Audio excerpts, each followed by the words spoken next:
नमस्कार. अनेक दिवसांनी आपण परततोय आणि ह्याच शुभमुहूर्तावर आपण एका नव्या गोष्टीने सुरुवात करूया.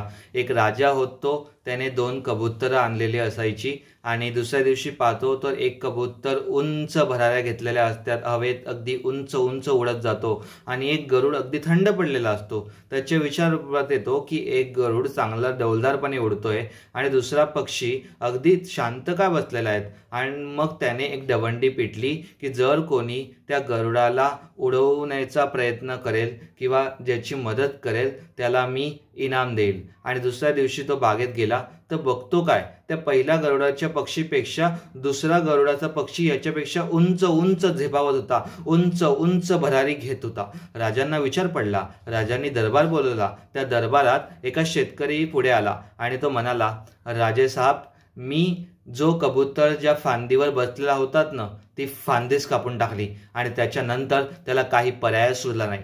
आपल्या आयुष्यात अनेक कम्फर्ट झोन असतात, अनेक सुखद गोष्टी, अनेक मर्यादित चिकाळणाऱ्या गोष्टी असतात ज्यापासून आपण पूर्ण बांधील असतो. आज अनेक जण प्लॅन बी, प्लॅन सी, प्लॅन डी मध्ये सुरक्षितता बाळगतात किंवा काही जणांच्या घराची संपत्ती किंवा काही जणांना मिळणारा सुखद आनंद याच्यामुळे ते त्यांच्या कम्फर्ट झोनच्या बाहेर निघतच नाही आणि त्यांच्या कम्फर्ट झोनमध्येच वावरत जातात आणि त्यांचा खोटा अहंकार, खोटा स्वाभिमान हेच त्यांचं आयुष्य मातीमोल करतो. आणि आजच आपण मागच्या वेळेला एक स्टोरी बघितली होती की आज करू, उद्या करू, यामध्ये आपलं आयुष्य निसटून जातं, कळतही नाही. त्यामुळे योग्य वेळेला योग्य डिसिजन घेणं गरजेचं असतं, कारण हाच डिसिजन तुम्हाला तुमच्या यशाच्या उंच शिखरावर घेऊन जाईल आणि तुम्हाला तुमचं कर्तृत्व सिद्ध करून तुमची स्वतःची ओळख निर्माण करेल. आज मला इतकंच सांगायचं होतं की तुम्हाला यापेक्षा सुखी, समृद्ध, खुलं जीवन आणि आव्हानात्मक, रचनात्मक जीवनाचा अनुभव घ्यायचा आहे. इथेच थांबायचं नाहीये. आपल्या कम्फर्ट झोनमध्ये आपला न्यूनगंड,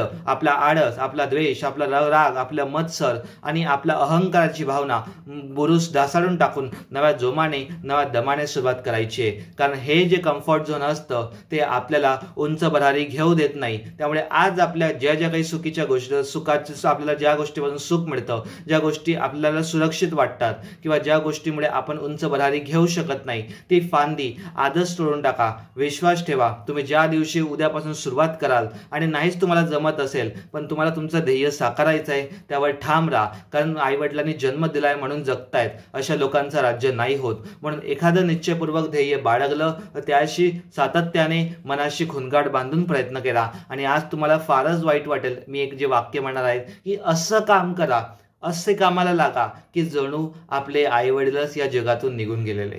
त्यामुळे तुम्हाला जी जिद्द, जी आग, जी चिकाटी अंगात अंगात नसात नसात भिनेल आणि त्यातून तुमचा रोमांच बाहेर निघेल ना, त्यातून तुम्ही तुमचं ध्येय साकाराल, तुम्ही उद्दिष्ट साकाराल. कारण तुम्हाला जोपर्यंत तुमच्या घराचं, तुमच्या आईवडिलांचा आधार मिळतोय ना, तोपर्यंत तुम्ही स्वतःला अजून सुरक्षित मानाल. त्यामुळे तुम्हाला जर या कम्फर्ट झोनून बाहेर पडायचं असेल तर हाच एक निश्चिंत मार्ग आहे. आज पुरता इतकंच. उद्या आपण शिवजयंती